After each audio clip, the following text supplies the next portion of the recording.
au passage l'équipe technique de Moshele Animation qui fait du mieux possible pour que tout se passe de la meilleure façon. Il y a un passage dans le Tanya, très très connu du fait de toutes les interrogations qu'il nous apporte, la fin du Perek Aleph. Admor Azaken cite une démarrage dans Bavatra très connue qui parle de l'esprit dans lequel les non-juifs font la tzedaka. Et il dit là-bas que donc tout ce qu'ils font, ils le font avec un intérêt personnel. Et il apporte à ce sujet le verset qui est longuement expliqué par Agmara. Il y a plusieurs Tanaïm qui expliquent ce verset. Le verset est le suivant. Tzedaka teromem goy, v'chesed leumim patat. Alors, si je ne me trompe pas, c'est un verset dont la référence au niveau des chapitres versets est assez liée avec le contexte. C'est, je crois, dans Michelet, chapitre 14, verset 34. Je l'ai retenu très facilement du fait du lien avec ce que dit ce verset. Chapitre 14, c'est Yad. Verset 34, ça fait Dal en hébreu, qui veut dire le pauvre. Assez particulier. On peut être sensible à ce genre de choses. Le verset dit la chose suivante. Tzedaka teromem goy, donc la tzedaka, elle élève un peuple. V'chesed leumim patat, et la générosité des non-juifs, c'est une faute. Le mot khatat est traduit comme faute par beaucoup de commentateurs. Même dans la Gemara, presque tout le monde l'interprète comme ça, sauf Rabban Yochanan ben Zakkai, mais qui finalement revient sur son explication et dit que la meilleure, c'est pas de traduire comme sacrifice fatal, donc sacrifice expiatoire, mais comme une faute. Naturellement, ce verset nous interroge. C'est pas une forme de racisme derrière, d'accusation générale. La générosité ne serait que c'est une forme de faute chez les nations.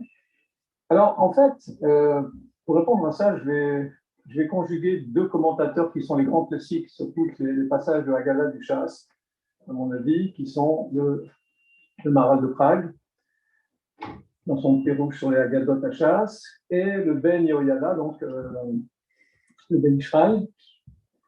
Dans la Gemara, tout le monde interprète les versets ainsi. Tzedaka teromem goy, c'est le peuple juif. La tzedaka, elle élève le peuple juif. Mais pour les non-juifs, le chesed et omim khatat, la même chose, le don vers l'autre, est une forme de faute. En fait, le Maharal de Prague explique que la vision de la tzedaka n'est pas la même chez nous et ailleurs. Chez nous, la tzedaka vient du mot tzedek, c'est-à-dire de la justice. Quand on donne la tzedaka à quelqu'un d'autre, le sentiment qu'on doit avoir, ce n'est pas un sentiment de pitié ou de transfert freudien qui fait qu'on a de la peine et en donnant à l'autre, on se donne à nous, etc. On doit se dire que, en fait, la parnassa, la subsistance du pauvre, elle est arrivée chez nous. Il y a un problème d'aiguillage quelque part. Et donc, en fait, quand on donne la tzedaka, on rétablit la justice. Tzedaka vient du mot tzedek. Les non-juifs, par contre, ils utilisent le mot chesed, le mot générosité, pas le mot tzedaka. Parce que eux ne considèrent pas comme nous que la tzedaka est un devoir, c'est une chova, comme dit le Maharal de Prague. Ils considèrent que c'est un plus. C'est quelque chose qui est au-delà du digne, au-delà de l'exigence de la loi. Et en cela, c'est une faute. Pourquoi c'est une faute? Alors, le Ben Ishraï, dans le Ben Yehoyada, il rapporte ce qui est écrit dans la page, le feuillet d'avant dans la Gemara. Il y a un procurateur romain qui s'appelle Turnus Rufus, qui qui a une discussion avec Rabbi Akiva. Il lui dit comment vous pouvez donner la tzedaka? Vous êtes en train de faire quelque part un crime de lèse-majesté. Si Dieu a choisi que quelqu'un soit pauvre, il doit rester pauvre. Quand vous donnez la tzedaka à un pauvre, et si vous donnez en plus Beyad Rechavar, de façon large, avec une certaine largesse, vous allez à l'encontre de ce qu'Akadosh Baruch Hu a décidé. Il dit, c'est l'exemple d'une parabole, un roi a eu un problème avec un de ses serviteurs qui est tombé en disgrâce. Il le met en prison et il donne comme ordre de ne pas le nourrir, de ne pas s'occuper de lui. Si quelqu'un va aller clandestinement lui apporter à boire et à manger, n'est-il pas en train d'aller contre la vie du roi? Rabbi Akiva lui répond, le peuple juif, alors, naturellement, Tordus Rufus est au courant des textes, et il lui dit, il y a écrit pour le peuple juif, Avadai M, ce sont mes serviteurs, donc la parabole, elle est cohérente. Rabbi Akiva lui répond, avec la même parabole, mais il dit, s'il s'agit d'un fils, si un roi a un fils qui a mal agi, et le roi décide à son égard de le mettre en prison et d'interdire qu'on l'alimente, toute personne qui ira clandestinement l'alimenter aura l'appréciation du roi. Le roi sera content de cette entorse à ce qu'il a pu dire.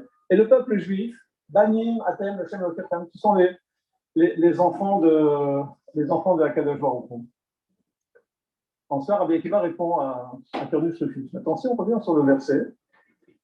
En fait, d'après la position des non-juifs sur la charité, il est de considérer que c'est un outrage à Dieu, puisqu'on ne laisse pas quelqu'un dans la situation où Dieu l'a mise. Alors on comprend,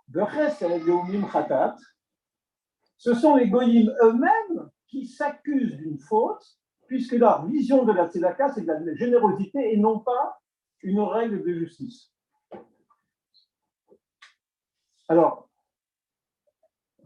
on comprend donc bien ici que l'action qu'on peut avoir, elle est très puissante. La tzedaka, c'est un élément très important dans la vie juive.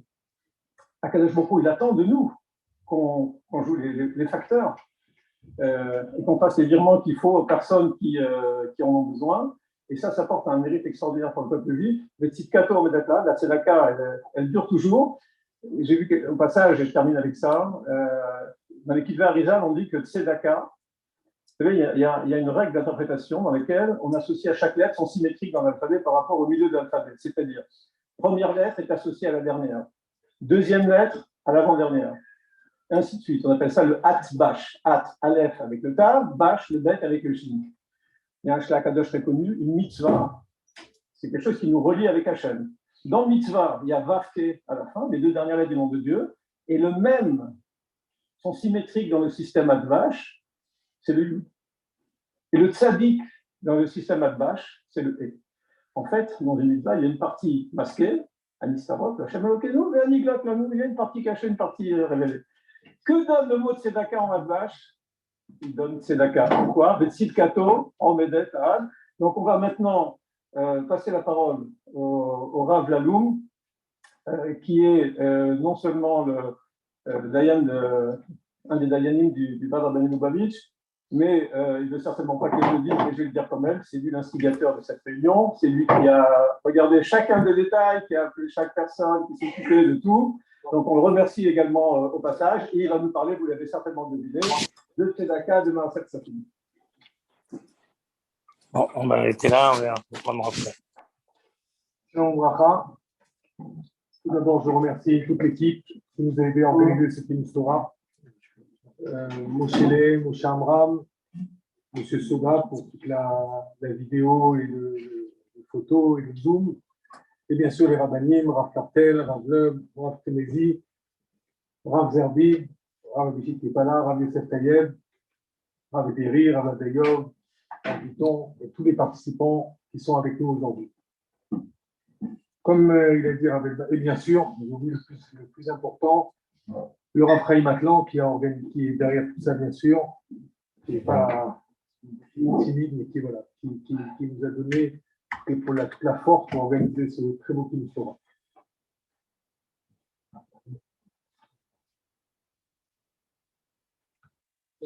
Très bien, et bien sûr notre manché, le Rav Shimon Elbaz, qui est là et qui nous aide au prochain, pas seulement maintenant, mais constamment durant l'année, dans les rédactions, dans la traduction. Donc, Hachem, ça continue, il a dit le Torah ou la Hira. Comme il a dit Rav Elban, on va parler de la Tzedaka. Là, ce que je voudrais expliquer, c'est pas entrer dans un grand pile-pouille, c'est seulement donner des clavines, c'est-à-dire des yesodot, des bases qui concernent cette loi de la Tzedaka. Sans que la Tzedaka, on va voir, elle se partage en plusieurs paramètres. Alors, cette notion de Tzedaka, on la voit plusieurs fois dans la Torah, comme il a cité Rav Elban, avec Chesed et Khatat. Et là-bas, il n'y a pas que ça, il y a toute une souviette de Tzedaka dans la Batra d'Afioud. D'ailleurs, il y a toute une question là-bas très forte. Est-ce qu'on peut ou pas, il y a marqué qu'une mitzvah chez Matan Srara Betsida, que dans la Torah, c'est rapporté à côté qu'il y a une récompense, on te donne la récompense à côté. Le Beddin qui est en bas, il ne peut pas te forcer à la faire.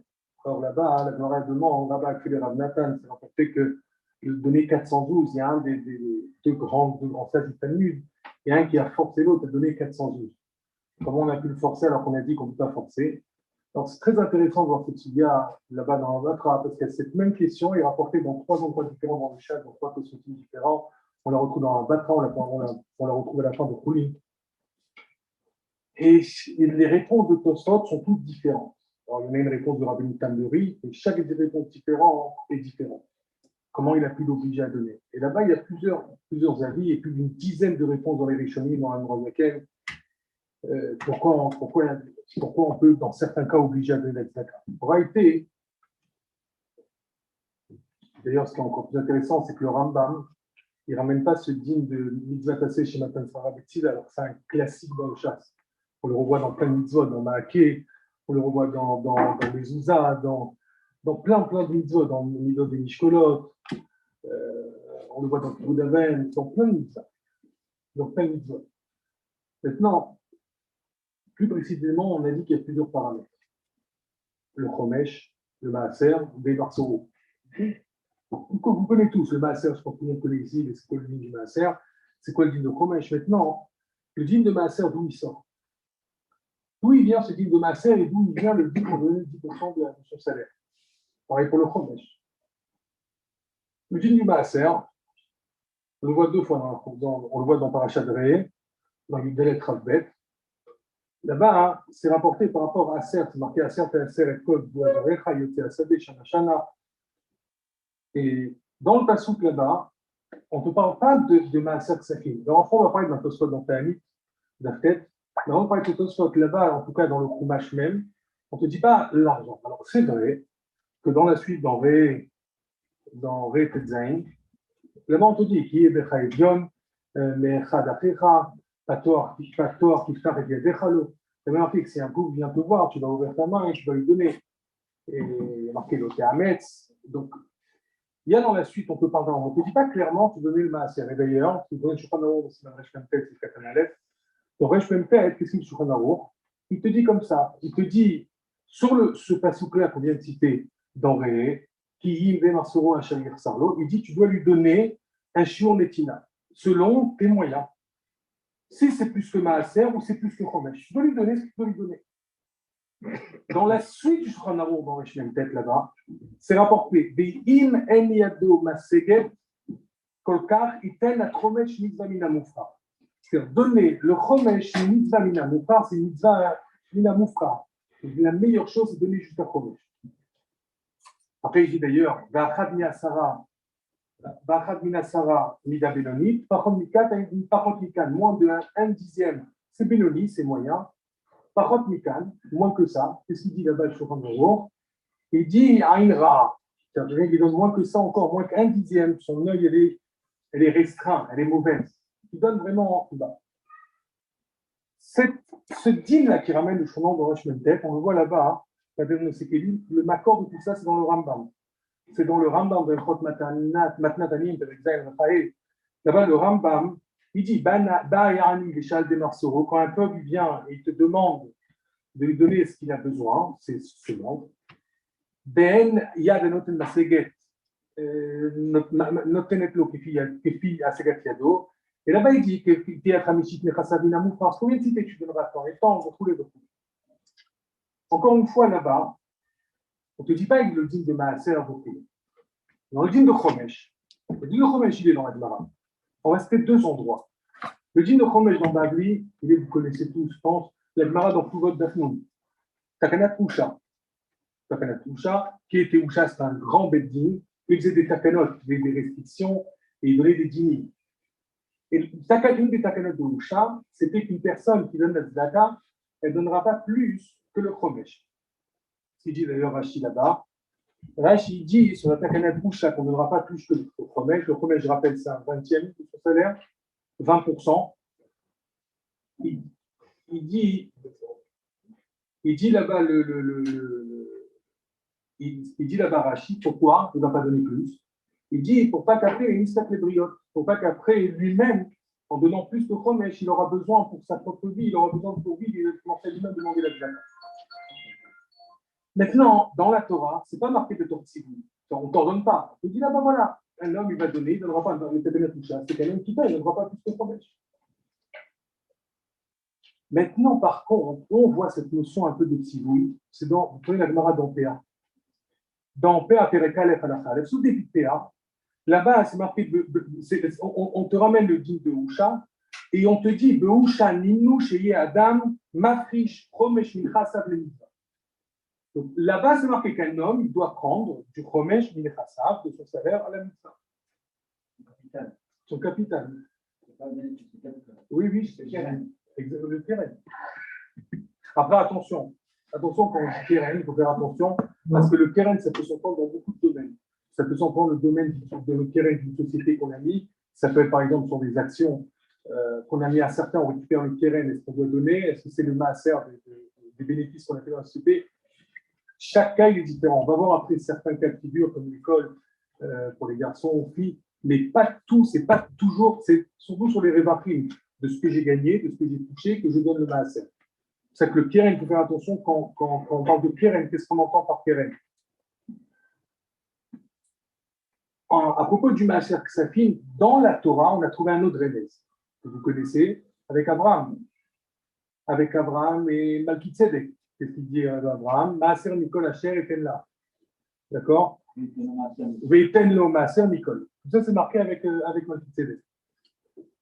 Mais là-bas aussi, il n'y a pas de chiyuv, on ne parle pas d'obligation. On dit qu'avec Malkitzedek, Abraham dit Veiten lo Maaser Mikol. Mais il y a quand même, et on va voir, il y a trois chitotes. Il y a une chita, par de Tanit, dans Tanit d'Aftet Amoudalev, il y a une chita qui ramène au nom du Sifri. La chita là-bas, elle est rapportée, elle dit, il y a marqué, comment c'est marqué le passif? Dans Ré, qu'on vient de citer tout au début, Aser te Aser que doit être Haïtse Asad et Shana Shana. Il y a marqué Aser te Aser et Kol. C'est quoi et Kol? C'est quoi ce mot et Kol? Il dit, au nom du Sifri, que et Kol, ça veut dire que c'est pas, il dit pas ce qu'il dit là-bas les mots, pas, il dit c'est pas seulement sur ce qui est du blé, de la récolte, mais ça inclut tout ce que tu vas gagner. Tout ce que tu vas gagner, d'ailleurs là-bas les mots c'est Michael, Rabodribit ou Pragmatia. Tout ce qu'il va gagner dedans, tout ce qu'un homme il gagne, de tout ce qu'il gagne, de tous ses gains, il devra donner le maaser. Maintenant, le Shulchan ne rapporte pas ça, ne rapporte pas ce Tosfot, ce Sifri. Pourquoi? Parce que si vous prenez le Sifri de nos jours, on va dire la Mahadura qu'on a retrouvée du Sifri, ce din-là qui ramène Tosfot, on ne le retrouve pas. On le retrouve dans Tosfot, effectivement, au nom du Sifri, mais dans le Sifri, on ne le retrouve pas. C'est pour ça d'ailleurs que dans notre Birsa, le Sifri, ce limoud-là de l'école, que Tosfot ramène, il n'est pas rapporté. Et même dans la Gemara, d'ailleurs, on n'a pas ramené cette étude. C'est pour ça d'ailleurs qu'il n'est pas rapporté ni dans le Shulchan ni dans le Rambam. Est-ce que c'est un chiyuv des Rabbanan ou c'est un chiyuv des Divrei Sofim? Ou bien quand même une acton? Parce qu'aujourd'hui, vous avez dans l'Inyan de Maaser 3 chitotes italiennes. Est-ce que c'est un Deoraita qui n'est pas accepté par beaucoup, que c'est un chiyuv Deoraita? Est-ce que c'est un chiyuv des Rabbanan? Ou est-ce que c'est un chiyuv Aminakton? C'est-à-dire c'est une bonne coutume. Il n'y a ni des Rabbanan, ni Deoraita. C'est une bonne coutume, le Maaser aujourd'hui. Le Maaser est à l'époque de la Torah, à l'époque des chants, aujourd'hui. Pour plusieurs raisons, il y a plus, c'est un bon minag. Tout le monde est d'accord pour le donner. Seulement, mitzvah quoi il faut donner. Maintenant, on vient de citer le din de Chomesh, que Imen Yado Maseget, mais comme celui-là qui veut donner, mais comme même une personne qui a que Chomesh, il faut savoir qu'elle peut donner plus de Chomesh. Ah, vous allez me dire, mais je ne comprends pas, il y a clairement, il y a une Takana Troucha. Alors, vous allez le voir, c'est rapporté dans le Noazaken, le rapporte ça dans plusieurs endroits, mais il y a 2 endroits dans lesquels Tachouva fait avec Gimel, dans la Takana Shemaniou. Vous avez l'aide du Rabbi aussi, on le voit dans le Gros Kodesh, dans le Vav.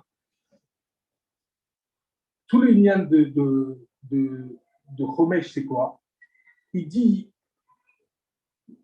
d'abord, il y a marqué Aliten, Ali et Bazvel, Yoter Mechomesh.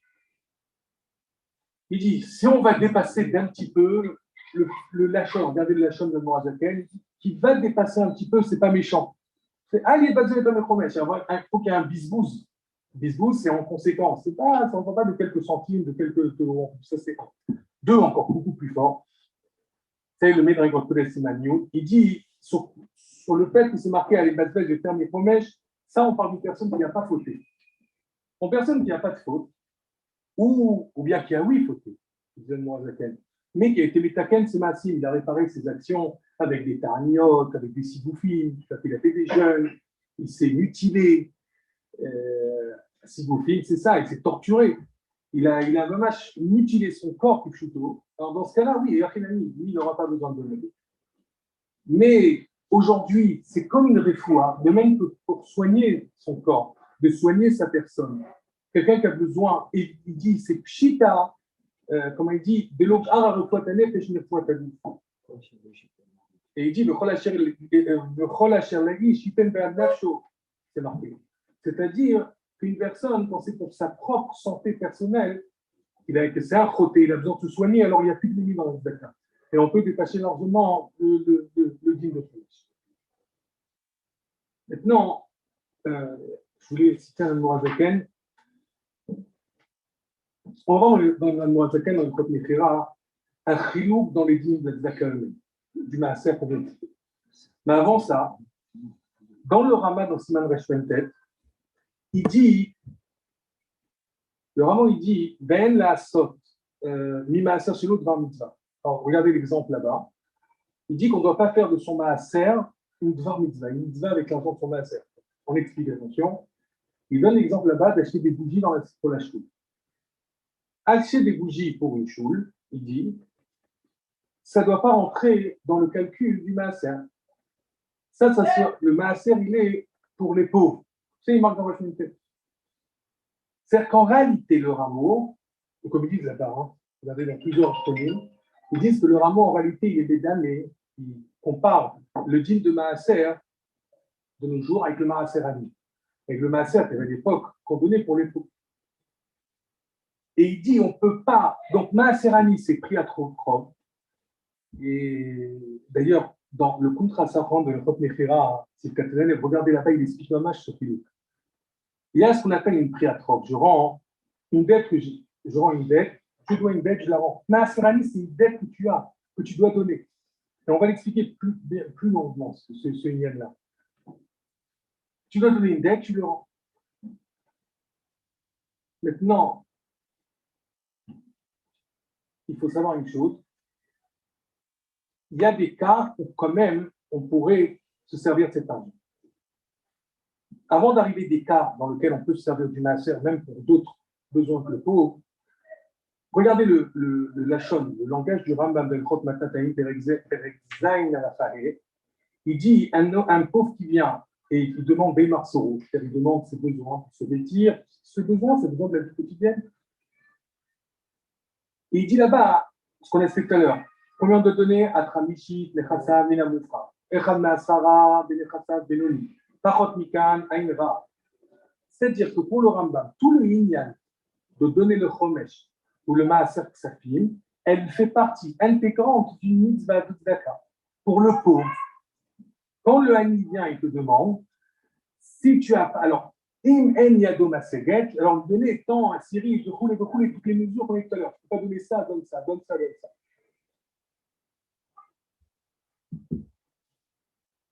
Alors, c'est vrai que quand tu vois le tour et le Shulchan Aruch, il ne donne pas que la kavana, que tu vas donner le chomesh ou le maaser ksafim chez un pauvre stam comme ça qu'un peu. D'après ça, le Taz, là-bas dans la Gemara, il dit, c'est vrai qu'elle se dit que normalement c'est pour un pauvre. Mais ce n'est pas pour autant qu'on ne peut pas donner pour une chou. Tu peux donner même le maaser pour une chou. Tu vas acheter des bougies pour la chou. Et vous allez voir, c'est mamash bien les maaser pour un dîner aujourd'hui. Tu veux donner pour la chou, tu peux le faire. Pareil quand tu montes à la Torah. Tu peux le faire. Tu as une condition aux États-Unis. La condition, c'est que ta kavana à toi, ton intention, tu achètes des mitzvot, tu renchères sur une mitzvah. La condition que tu vas pouvoir déduire ça du maaser, c'est au moment où tu as pris ça acheter la mitzvah, où tu as fait l'aider de la mitzvah. Alors dans ces cas-là, hein, tu avais une kavana de donner. Dans tout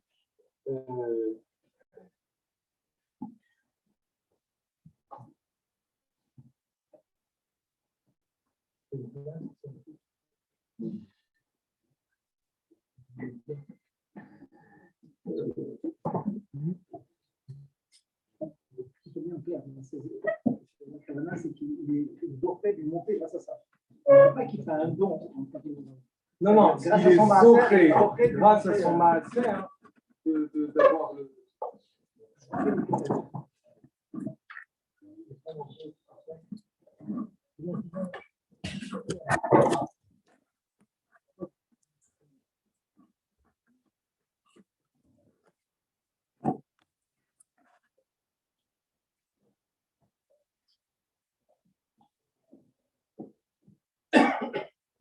Alors il dit là-bas, le Taz, il dit bien que quand il va être né de ça, il va quand même, il y aura une tovatana, c'est-à-dire du fait qu'on l'appelle et qu'on le fait monter, rouler, il a un profit de ça. Il dit c'est pas un issou, parce qu'il dit le Taz, ça ne change pas l'action qu'on va faire avec la tzedaka. Il y a toujours une ana'a à la béane. Les propriétaires qui vont recevoir ça, la personne qui va donner d'abord les nana et la personne qui reçoit, elle profite de ça. D'ailleurs, ce même digne du Taz, vous voyez dans le Birkat Hanenim dans la Mourazaken. Birkat Hanenim, dans Perek Yud-Bet, Seif Tet, pardon. Perek Yud-Bet, Seif Tet, exactement, dans le din d'ailleurs de Yerusha. La Mourazaken, là-bas, il tranche comme ça. Et d'ailleurs, comme j'ai cité la Yerusha, là-bas, il dit, le Mourazaken, il dit un chilouk. Il dit qu'une personne qui va trouver un bien, une métia, je trouve une trouvaille, je fais la bracha à Tov Hametiv. Pourquoi? Vous savez que la différence entre Shechianu et Tov Hametiv, c'est qu'à Tov Hametiv, le bien, je fais une bracha sur le bien que j'ai, il n'est pas seulement pour moi, mais il est aussi pour les autres. Et du fait que j'ai trouvé une métia, du fait que j'ai trouvé une trouvaille, et je vais devoir donner de ça du maaser, ça va être un digne d'un Tov Hametiv. Bien pour moi et bien pour les pauvres aussi. Alors, dans Yerusha, ce n'est pas le même dîme. Yerusha, ce n'est pas le même dîme. Parce que forcément, les parents, avant de léguer leur bien, ils ont forcément donné la tzedaka. Donc forcément, l'union de tzedaka dans Yerusha, il a déjà été donné. De là, on a, si vous voulez, et c'est important, on a deux dynim qui se séparent. On a Chiyuv Maaser Ksafim, on a le besoin et l'obligation de donner le Maaser Ksafim d'un gain, c'est ça que je dis un gain qu'on a gagné, que là il peut faire. Et il y a le Chiyuv Tzedaka, l'obligation de la Tzedaka pour les pauvres d'Israël. Que ça ne change pas combien tu as gagné. Ça, c'est un Chiyuv que chacun selon Asagat Yado, selon tes besoins. Selon Asagat Yado, on peut donner. Bon, il y a encore plusieurs sujets, je pensais, mais on va aller assez vite, pendant 3 minutes. Donc de là, on voit qu'on a deux Nyanim. On a le Nyan du Maaser, et on a le Nyan que chacun donne la tzedaka selon ce qu'il peut donner. Et un n'est pas lié avec l'autre. Un deuxième point, il faut savoir, alors on avait dit au début, alors je vous ai dit, tout ce chilouk-là, vous l'avez aussi dans le Chok Mechira, dans Sifkat Analef, Al-Mourazaken, il donne ce chilouk. D'après le cas qu'on a dit, il y a marqué que, donc, on ne peut pas non plus, c'est assourd. J'ai envie de payer mes impôts. Souvent, on a la question, j'ai envie de payer mes impôts avec la tzedaka, c'est assourd. On n'a pas le droit d'être coré à provo, de rendre sa dette sur des missiles. C'est interdit. Et il dit la Mourazaken, c'est marqué dans Perek Nahara, on va dire qu'un homme, il a l'obligation de nourrir ses enfants qui sont petits, mais pas les grands. Alors, on va voir, on va expliquer très rapidement. Dans l'Almorazaken, alors malheureusement, on n'a pas tout reçu de l'Almorazaken. L'Almorazaken dit un homme, il peut payer la scolarité de ses enfants, les grands. Alors, il dit pas la scolarité Almorazaken, il faut faire très attention à son lachon. Il dit au tzad, c'est-à-dire tout, vous savez, il y a la scolarité elle-même, et il y a tout ce qu'il y a autour, le trajet, l'argent de poche, c'est un enfant à la yeshiva, il y a tous les besoins qu'il a mangé sur les médias pour manger. Que ça, tu peux pour les petits-enfants, mais pas tu peux pour les petits, tu peux pour les grands. Tu peux pour les grands, mais tu ne peux pas pour les petits. Il y a un chilou qui fait le moazaken entre les petits et les grands. Donc, on le voit dans alors, le chilou qui fait le moazaken dans le Conseil de Torah entre des enfants petits et des enfants qui sont grands, il n'est pas chou. Il est dans. Alors, j'ai dit, il y a plusieurs endroits dans le moazaken, le Chotelva, c'est Palais, le Hiras, c'est Dalet, c'est Ifret. Malheureusement, ils ne sont pas arrivés à nous, on n'est pas réussi à les avoir, c'est à la côte là. Mais quoi qu'il en soit, le chilou qu'il est, c'est marqué clairement dans la Gemara. C'est marqué dans la Gemara, vous avez dans Shchanaour, Even Aiz, Siman Aleph, qu'un papa il est obligé jusqu'à 6 ans de nourrir ses enfants. Donc il a l'obligation de nourrir ses enfants. De plus, un papa il a l'obligation d'enseigner toute la Torah à ses enfants. Et ça ne change pas s'il est petit ou s'il est grand. C'est pour ça que les maisonnotes, tout ce qu'il y a autour, il peut même, quand il est grand, il peut le donner. Parce qu'il n'y a pas le truc de le nourrir, donc il peut donner tout ce qu'il y a autour de la Torah. Mais pour l'étude de la Torah, que ça soit qu'il est grand ou que ça soit qu'il est petit, il n'y a pas de différence. On ne peut pas déduire du maaser. On ne peut pas déduire du maaser. Pourquoi? Parce que j'ai l'obligation d'enseigner la Torah à mes enfants, quitte à prendre quelqu'un pour qu'il lui enseigne à cours particulier, lui enseigne la Torah, et ça, c'est mon obligation. Donc, pareil, pour un mauvais particulier, on ne peut pas enlever ça du maaser. Parce qu'un père, il a l'obligation de le faire. Maintenant, l'âge aujourd'hui, il a changé.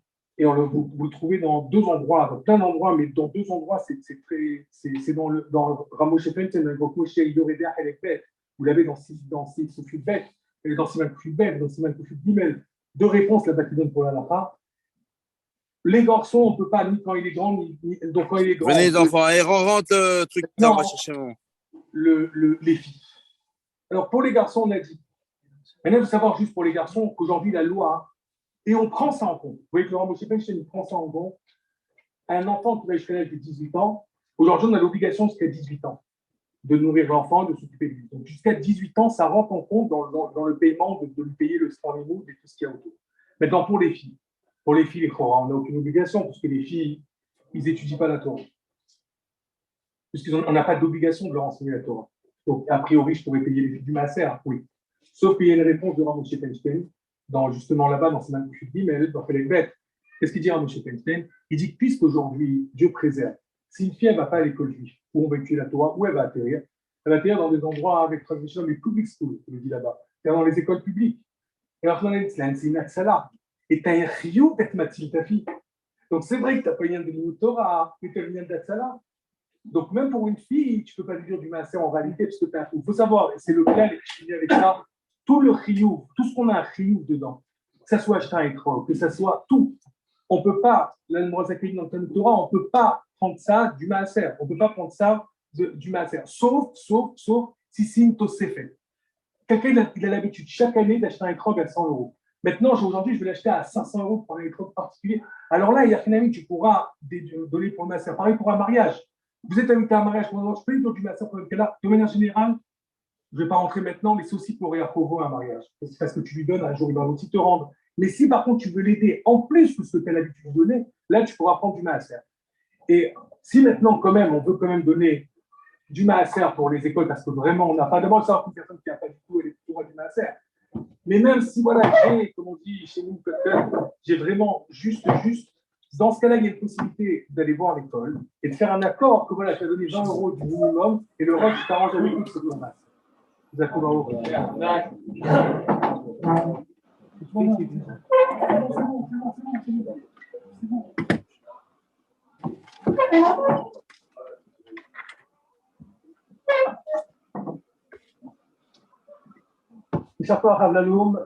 on salue l'arrivée du Rav Kahn.